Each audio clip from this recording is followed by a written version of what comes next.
All right, Jose, what's happening? What to call So you believe in Jesus? So you believe Jesus over Yeah, there's no historical evidence for Isa. Isa don't exist. Isa? So you're telling me so both of so whose grave can you find? You know? Jesus don't have a grave because he rose from the No, yeah, from the yeah. grave and he Hey, bro. got So ascended to I heaven. wanted to ask you though on some real. So you where it says the word and I, you can still see my name on there. Yeah, I can see you. You know, sing. All right, that's Uno King, bro. Uno King. I see you spelled it differently. Hey, man, but so who's this guy right here? Do you know him, man? Died for this knowledge?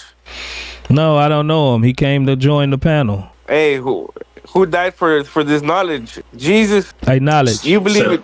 Do you believe in Jesus or it's like you kind of stuttering a little bit. Isa. So you believe in Isa too? Yes. Right. So are you Christian? He a Muslim, of course. No, come on, man. What's it called? Or like Baptist? He's a Muslim, bro. What are you talking about? Ole. What's it called? So what's it called? So why do you believe in Isa and not in Jesus? Because Muhammad was the last prophet. So we go where his word. It's not like we don't believe in Jesus. It's that the last word. Bro, this dude up here, he's a Muslim too. Me, I became Muslim like a while back, man, not too long ago. But yeah. I mean, to me, like I already had a whole bunch of knowledge. It's just that like peace be upon everybody, right? But like this whole Shahada thing, like yeah, I mean, yeah. What are you trying to? What you know? I said it, No, I'm telling home. I'm telling. I know, but now you're trying to like act like Chrislam or something. Like you're trying to marry the two. No, well, you see, if you do know your knowledge, like a man died for this knowledge, he should know that at the end times, Christians and Muslims they kind of unite and stuff like that under Mahdi, and so yeah. But anyways, back to Jesus and Isa. So like, how do you describe Jesus, bro? Like, how does he look? There's no certain way like, of how he look. We don't know how he look. Nobody know how he look. No, but people. I mean, but like, how do you draw him? Or like not draw him, but like, how am I gonna know it's him? Watch your head, man. You'll know it's him because of this word. Don't. That guy's lost, man. Knowledge. That guy's lost. Oh, okay. Like literally. Yeah. What? So you say you're a Muslim, right? That's correct. Right. And you say that Isa existed over Jesus? No, I didn't ever say that Isa existed over Jesus. I'm saying that in the Quran, Isa is Jesus. Okay, but the Isa that's in the Quran have a contradictory life to the Isa, the Jesus in the Bible. So these, because one said that he was the son of God. One said that, God was his father. One said that he came down, it's God in the flesh. One says that he actually was crucified, but one says he's none of those. Yes. So when it comes to the new or after Jesus, the reason why Muhammad says that is because a lot of Christianity, people who are Christians, believe in the divinity of Jesus. And when it comes to the Quran, which is the last prophet, he said that it was not a divinity, but a person, another prophet. It got crazy when he became divine, according to Christianity. Which the Quran states is not really divine. Jesus or Isa is not divine, but more of a man who pretty much play on the people. In a sense. What do you mean by play on the people? Play on the people. What I mean by play on the people is that he deals with people during that time, and he was kind of like doing his thing. So I don't know how to best explain that. Dealing with people is probably the best way of saying it. So he really did exist. Yes, I think so. Okay. Yes, he did. But his name he wasn't. Jesus. So where was he born? In the Middle East, and I believe in the Levant area. I'm not necessarily saying Nazareth, but I would say in the Levant area. Why wouldn't you say Nazareth? No, the reason why I wouldn't say Nazareth, I'm not entirely sure if it is Nazareth. I just know for a fact it's in the Levant. Yeah, historically, if you're going by historical records, he was born in Nazareth. Well, historically, only person who ever account to Jesus being there was Josephus and I believe 4 other people. What are the gospel accounts to you? What do you mean by the gospel? The gospel accounts: Matthew, Mark, Luke, and John. 2 of them was his direct apostles, in Peter and John. Now Matthew wrote down Peter's gospel, his eyewitness testimony. John, he was a physical eyewitness, disciple of Jesus. He was even at the foot of the cross when Jesus was crucified.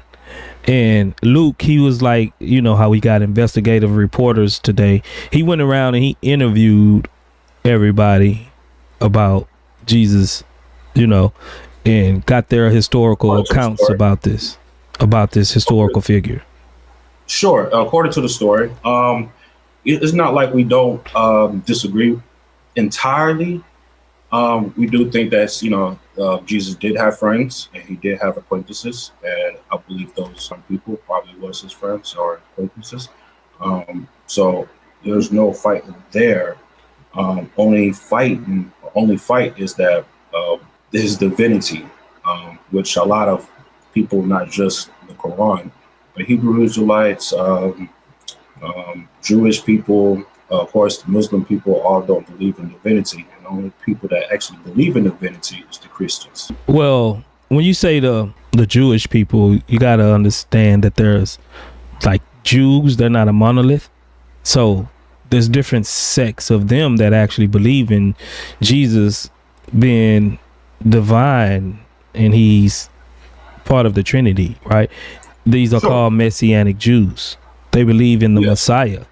So there's something like that, but generally speaking, there's not. Most of them not, but there is something that's like that. Yeah, it's because that they actually reformed their theology after Jesus came, because they seen it catching fire in Jerusalem, and the rabbinical Jews that was head over the state of Israel as far as their religious practices, they didn't want to keep losing their following to Christianity. So in the second century, they reformed their whole idea of God to become a polemic or fight against Christianity. But I won't say fight against. Yeah, it was to I won't say combat fight against. The reason why we kind of, I would say, move away from Christianity is because of the divinity. You know, a lot of people in Christianity believe that Jesus was the Son of God, and that really separated a lot of people from that doctrine. So like it's not like that we don't think that he existed or anything like that, or put bad upon his name, because we actually do think of him as a prophet. But the reason why the Quran came about is because of what the wrongdoing of Christianity was doing. I mean, the thing that Christianity was doing wrong was causing chaos in that Levant area. And we're trying to speak the truth of what really happened and the accounts of it. The Quran should have been the last book, because after Jesus and after his witnesses and after all that, then it comes to an understanding, okay, what actually did happen throughout the whole period and not just the end of John. You know what I'm saying? Right, but that's just a claim that I hear Muslims make. But when I actually dig into your Quran and I read it, the Quran never says anything about the previous scriptures being corrupt, and the Quran is being sent to correct the previous scriptures. Matter of fact, everywhere we look in the Quran, it says that it confirms the previous scriptures at every turn. Not one verse actually say that the previous scriptures are corrupt. It says that Allah revealed these previous scriptures and if you read 548 says that if he wanted, he would have made us all one community, but instead he wanted us to be separated and follow the laws of each book so we could compete in doing good amongst each other. So if he wanted us to compete in doing good amongst each other, then why would he tell us to follow corrupted scriptures if we don't have the right scriptures to actually follow what's good and what he left us? Oh, well, okay. For instance, that the reason why, we go by the Quran today and not the Bible, because, not just corruption, but we see not corruption by the Bible, but more of history. We see what Christianity was doing after John and after witnesses died. After those witnesses died, we see a lot of corruption in the Levant.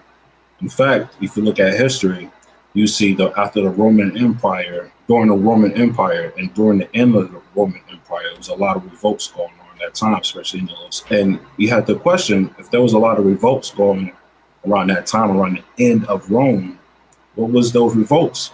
And those revolts was, Christianity by a man named not Christian, but you talking about Constantine? Yeah, Constantine, right? Boom. And Constantine really started a movement behind Christianity, separating from the doctrine of history and more of a divinity thing. When did these scriptures get corrupt? When did the scriptures get corrupt? Mm-hmm. I won't say the scriptures were corrupt, because we do go back to it. There are certain things that might be misled or misinterpreted. That's not entirely true. Exactly. That's what your Quran claims, that the scriptures that we have are good. People just misinterpret them and they distort them with their tongues and attribute lies to Allah. So what we have, that's literally what it says in three. No, what we're doing is telling people, hey, if you don't believe my word, you can always go back and check or see what happened in that history during that time. Right, but 378, this is what I was referencing in 378. It says that these people quote the book, they know what's in the book, but they false interpret the book and attribute lies to Allah's book. So the book is not corrupted. It's what people say about the book and how they interpret things about the book. Well, if you say, okay, then let me ask you this. Do you believe every word in the Bible is the truth? Yeah. Literally, it says that it's God breathed. Yes, the Bible. Yeah. Okay. For instance, they said there was a lot of innocents died in Egypt. You remember that? You're talking about the Passover. Yeah. Around that time, around Moses' time, there was a lot of people that died in ancient Egypt. Mm-hmm. First babies and stuff like that. And the firstborn son. Yeah. Right. This is a big claim, correct? Sure. Is it true? Yeah. Okay, so according to history, there's never been a mass genocide of innocent babies in ancient Egypt. Right, but didn't you just tell me that history is not always true? No, I didn't say that. I don't know. Yeah, you literally said that about 5 minminutes ago, that history gets distorted and history is not always true. No, I didn't say that. I said that there's some things in the Bible that could be untrue, which is, pretty much untrue. That's why we say you can go back to it, but there are certain things that's in the Bible that's untrue. And then I asked you, I said, if everything in the Bible is true, you said yes. And I said, okay, well, there's a mass genocide of innocent people in ancient Egypt. And you said, yes, that was a claim that you spoke. That was a big claim. And you said, yes, it's a claim that the Bible says. And then I prove to you, or you can even look up for yourself, there's never been a mass genocide of innocent people, babies or firstborn ever happened in ancient Egypt. So I have to ask, hold on. Is the Bible all true, or is it somewhat true? So is a lack of evidence just because there's a lack of evidence that mean it never happened? So say there's a lack of evidence, and to say that it's not is true because it don't have a lack of evidence. That's like me saying the Spider-Man is true because we're talking about real. We're talking about real places. We're talking about real places and events here. We're not talking about some fairy tale Spider-Man. This is a big claim. This is a big. I know. Claim. So I'm asking you, is just because there's lacking of evidence, do that actually make it automatically not true? Because for the longest time, we didn't have evidence of the Hittites. But after the Hittites, that's actually mentioned in the Bible. But here, like within, I think in 1940s, they actually uncovered a Hittite city. Yes. So just because there's a lack of evidence. But to say that a major claim of a major event that happened and it didn't happen, even though you talk about scholars, list of scholars from generations to generations, and tells you it never happened. These major events never happened in ancient Egypt. And there's no proof, there's no evidence or anything like that. So you're going to say, I'm guessing this, you're going by faith and not by evidence of truth, because if you go by evidence of truth, is that never happened. There's no evidence of it. There's no account of it. There's no anything that show that this actually happened. So you can believe that happened, but that's okay. So what if something happened in history and there's evidence of it and people deny it? If there's evidence of it and people deny it, then they are delusional because they're evidence. There's delusional. Okay. Because there's proof. There's proof in the pudding. Right. So you're like, hey, if I see evidence showing that, there was, I see evidence that's showing that this man killed somebody. If I see evidence, it's like, okay, well, he did it. But if you believe in this person just by the person and not by the evidence, then you're gonna be like, well, he didn't kill nobody. I don't believe he killed anybody. Okay, so there's evidence that proves right. So there's insurmountable amount of evidence saying that Jesus was crucified, but Muslims deny it. So are Muslims delusional? Well, there's the evidence only comes from 4 people. No. Outside of the Bible, there's plenty of people that know outside of the Bible. Josephus, Tacitus, the younger. Again, that's the four witnesses again. That's always go back to Josephus that's just secondary evidence. The first evidence is actually what's written in the Bible. These are first-hand accounts. The second-hand accounts is Pliny the Younger, Josephus, Tacitus, Alexographitos. Let me show you something. Let me see if I can pull this document up real quick. Yeah, go ahead, dude. Where did I put that thing at? Now, just saying, here we go. This is your standard. If something happened historically, then and people deny it, they're delusional. Say that one more time. If something happened historically and people deny it, they're delusional. This is what you said. If they have evidence and they deny it, and there's evidence. They're delusional. Okay. That's the evidence. You see this? Can you read the screen? Yeah, I can read the screen. The witness, that's a witness, not an evidence. Hold on. Witnesses is evidence. Witnesses are literally evidence. If you bring a witness to court, that's your evidence. Yeah, but if it's never been cross-examining, you can say the witnesses could be lying. But they've been cross-examining the crucifixion. They've been cross-examining the crucifixion for 2,000 years, bro. Cross-examine the witness. They've been okay. In history, this actually happened because this guy is actually telling the truth. Okay, knowledge. In history, we can't go back and cross-examine people from 2,000 years ago. We got to go by the evidence that we have of this event. You agree on that, right? You can't repeat history. Okay, I'm talking about evidence. I'm talking about, this is evidence. The findings, ropes, or the crosses, or let's say, you want a video camera too? Practice, stuff like that. You want a video camera too? You want to see it on tape? See it on tape? Yeah, because this is like, if we're going back in history in the 1st century, things disintegrate and disappear. Things don't last that long. You got stuff from ancient Egypt that been going past the 2nd century. And what are they made out of? Gold, metals. 6,000 years. I know. They're made out of gold, metals, and preserved because in that area, things just don't decay that fast. The dryness of it. Okay, we're talking about you're asking for a whip or something that's going to disintegrate. You're asking for a piece of wood that disintegrates. So all we can do when we go back in history is examine eyewitnesses, right, and see what they wrote about it in the circumstantial evidence of historians that actually wrote about these events. So let me ask you this. Did Josephus was around the time of Jesus? He lived in the first century. Did he live in the time of Jesus? The first century, yes, that's the time of Jesus. Are you sure about that? Why is it called the first century? Why did time start over there? Why did they call it the first century? Yeah. Because around a certain time. I mean, I will say, like, to me personally, I think it's because of the fall of Egypt.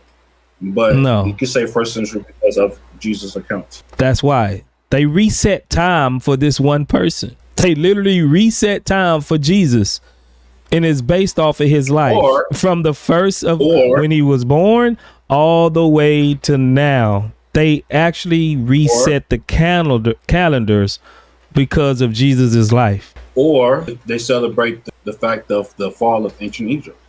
That's not what happened. Around that time, it was not just the beginning of Jesus, but it was also the fall of Egypt. When it comes to Mark Antony and Cleopatra, and after those accounts, it became Ptolemy, and then it became not Ptolemy, but Caesarion. Well, and then you have to, and that's what Jesus came. Bro. 40 literally, years kingdoms rose and fell for thousands of years before that. That didn't reset time. Kingdoms rose and fell for thousands of years, bro. Nobody reset time because a kingdom fell. And no one have reset time because a nation have failed since then. Yeah, because you got to understand, Egypt was actually the longest running empire. If I was a Greek and a Roman. Okay, let me show you. Let me show you. You see the screen? Hold on. I gotta get to bed real. You know what I'm saying? Cause sure. But before you show me, I wanted to say that the Josephus was born after 37 AD. That's when this Jewish historian. Yeah, you see it? I got it on the screen. Right here. Okay. You see it? But he was still born. Yeah, he was still born in the first century. Yeah, AD. No, it's 37 AD, 100th century. The numbers is mixed up. What are you talking about? You said from 37 to 100 AD. Right? AD, after death, right? After the death of who? Jesus Christ. Is that right. Correct? Jesus died in 33 AD. Hold on. Was he a witness after his death? I didn't say he was a witness. I said that he was a historian. I didn't. I said he was a historian, bro. I'm saying you showed evidence, and you say that was a witness. I'm saying, okay, if you're going to use no, I didn't. No, you said witness can be used as evidence. Am I correct? You said that. I said that, but you don't remember. You said that these I was talking about the gospels writers were witnesses. You don't remember when I told you John and Peter and Mark, they was all witnesses. That's what I was mentioning. Then I said we have secondary testimony or secondary history to go along with those eyewitnesses, historians. Okay. So your witnesses come from Mark, Luke, and John, and a person that backs it up is Josephus. Yeah. Okay, so not Josephus was a witness. He didn't see this account of Jesus. No, because even the gospel accounts were spread orally because they was under heavy persecution. Okay. Right? So they didn't start writing them down because they was fearing for their lives for the first 80, 90 years. But they end up writing them down and passing them along secretly amongst each other because, people started dying. But, they was passed along orally at first. So by the time Josephus came, these stories was prominent, and even him being a historian for the Jews, he wrote these about Jesus. It says, about this time there lived Jesus, a wise man, and indeed he ought to call him a man, for he was one who performed surprising deeds and was a teacher of such people as accept the truth gladly. He won over many Jews and many of the Greeks. He was the Messiah, and when upon the accusation of the principal men among Pontius Pilate, going along with the gospel accounts, it had condemned him to a cross, those who had first come to love him did not cease. He appeared to them, spending the third day restored to life, for the prophets of God have foretold these things, and 1,000 of the marvels about him. The Christians also, and then the tribe of the Christians, so called after him, has still to this day not disappeared. This in Jewish of Antiquities. This is one of his writings. Right. Right. I mean, I'm not. And then you got Tacitus. You see, he said that he was crucified, right? And that's after all those accounts. Is after death, right? Yeah. And Pontius Pilate did. They said historians did believe that Pontius Pilate did exist. But yeah, Pontius Pilate exists. We got an actual stone with his name on it. Yeah, but did he crucify Jesus? We don't have that evidence. Josephus just said it. Josephus just said it. Yeah, Pilate condemned him to a cross. So again, then you put it as a witness after death. So like, I'm not saying they're witnesses, bro. I'm talking about their recording history. From where? What do you mean from where? From Jerusalem. They recorded history. From Jerusalem. We still got Josephus's writings, bro. They're copies and copies, but we still have his writings. Okay. Hey, let's get back to the main point. So this is the main point. This is the main point. The main point is that you said if someone went against history when there was amount of history evidence, then they were delusional. So it's not evidence. So These now it's not evidence. Why it's not evidence? Because it don't show anything that say that this person actually existed. This is only accounts by two people. And again, I'm going down the line, bro. I'm going down the line. No, but we haven't cross referenced that person to see if that person is telling the truth or if that person is telling a lie. Wait. You only go by two people. You only got Josephus, and then you got I even give you two more. What about archaeology? Okay, now we talking about evidence. Let's get it. Okay, archaeology. This right here, the Alexamenos graffito, an early piece of Roman graffiti, often cited as one of the earliest known depictions of Jesus on the cross. The crude carving was found on the wall of a near Palatine Hill in Rome, dated to around 2nd and 3rd century. It was a form of mockery, provides insight into how some Romans ridiculed the Christian beliefs in Jesus. So they was mocking the Jesus on the cross, and they put a head of a donkey on the man of the cross. So this is not Christians that carved this graffiti. This was Romans that didn't like Christians. So you see this, the graffiti shows a figure on the cross with the head of a donkey. This figure is crucified with arms outstretched. Another figure, a figure standing beside the cross, seems to be raising one hand in a gesture of worship or reverence. Below the inscription reads, Alexamenos worships his God. Alexamenos. Yeah, that was the name of the person that was a god with the head of a donkey. Yeah, they're making fun of Alexamenos. So they're making fun of him. They're mocking him for believing a graffiti. I mean, a person, not a graffiti. Sorry, I'm throwing off here. You good? So basically, this graffiti is proof that Jesus existed because they did a graffiti of him with the head of a donkey, crucifying on the cross, and they said, "Alexamenos worship his God." Yeah, they're making fun of him. So this is your evidence because they're making fun of him. This is my evidence that he was crucified, and other outside attestation of the Bible is historical archaeological evidence. Okay. So this right here, they're making fun of a Christian, Alexamenos, worshiping his God, and they got Jesus on the cross with the head of a donkey. Yeah. I mean, they don't really sustain a direct evidence. I mean, that could be somewhat, that is evidence, but does it prove that Jesus existed and died on the cross? I don't know.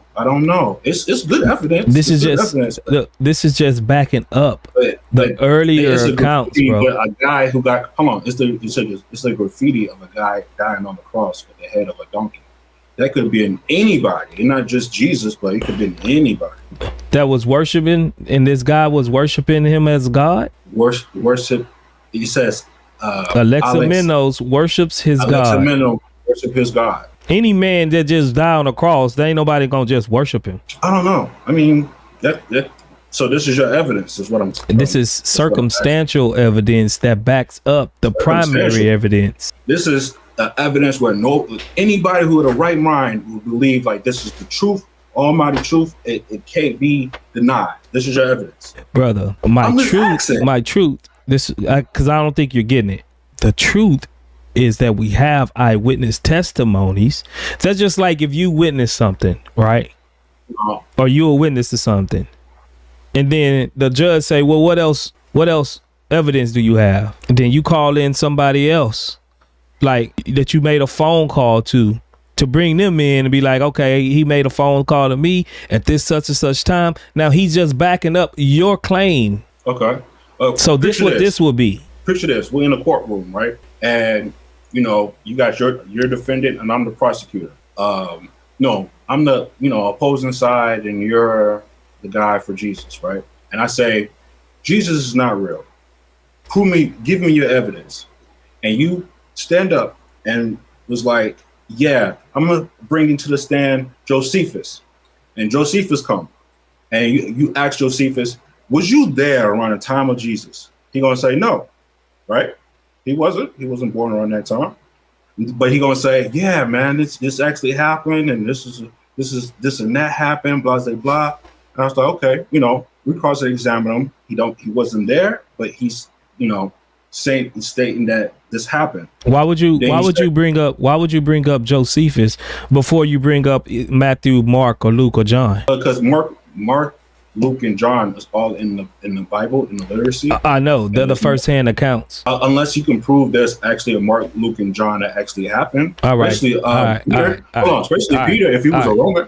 All right, you just deny all history. No, I didn't. Yeah, you are literally denying all history. What do you know that these modern scholars don't? Gary Habermas had conducted a detailed survey of nearly 3,500 academic works in German, French, and English over approximately 30 years, covering historical, theological, and philosophical scholarship on the subject of Jesus' death and resurrection. The Case of the Resurrection Jesus, Gary Habermas and Michael Licona. What do you know that they don't? They did this for a living. The minimal facts approach, the resurrection, Bart Ehrman, Gerhard Ludemann, and these are atheists. Bart Ehrman, I know you heard of Bart Ehrman. You're a Muslim. Bart Ehrman, Gerhard Ludemann, these are atheists. They know evidence that Jesus Christ was crucified. What do you know that they don't? These are secular atheist scholars. Secular scholars. Other scholars E.P. Sanders, Maurice Casey. These are people at the top of their class. What do you know that they don't? They got a PhD? Yes, this is what they do. This is what they do, bro. They are scholars. Yeah, and I got scholars that say otherwise. Who? Islamic scholars? Not just like Islamic scholars, Christian scholars, atheist scholars. No. And even no. Yeah. No, you don't. Yeah. Look at Henry Clark. Look at Van Sertima, or look at what's my man's name? I can't forget his name off the top of my head. But there's many scholars that talk about the same thing and did the research as well, and can prove that no scholar worth his. No, I think you need to do some more. And no scholar worth their salt denies the crucifixion. I'm not saying you can't find some friend scholar somewhere in a back dark alley that will deny it, but that don't make him credible. We're talking about highly esteemed scholarship, bro. These people I just showed you are tops of their classes. This is what they do. They go and they look at these evidences and they all conclude that Jesus Christ was crucified. All of them, historically. And there's many PhD scholars, especially out of Chicago University, Oxford University, and as well as Spelman. Many scholars shows that it was a lot of inaccurate information inside the Bible. This is what I gotta do, because I really gotta go. I gotta be up in like 4.5 hours. Oh, you gotta skedaddle. But yeah, I gotta go to work in the morning. This is what I'm gonna do. Subscribe to the channel. Next time you see me live, it'll give you a thing. Come up and then bring the scholars that you're talking about. All right. I can bring the scholars right now. No, I don't have time, brother. Okay. I gotta go to work. All right. Well, let me get. If I can just throw off my my last message, before we get off here, if you don't mind. Yeah. You got 2 minutes, bro. Okay. Cool. Yeah, I just want to appreciate you giving me this this time and platform to actually speak what's going on, my piece and debate with you. Also, man, I'm also just starting doing this YouTube stuff, so like I really appreciate some support. But I also really appreciate the support that you're giving me. And it's good to have these debates, man, because having these debates is all about truth and seeking truth, and that's all we came at the bottom of. At the end of the day, that's all we want is the truth and what's going on and all the truth. So that said, man, I really appreciate you, brother, man. I know that you're a Christian, stuff like that, but you're still my brother at the end of the day. For sure.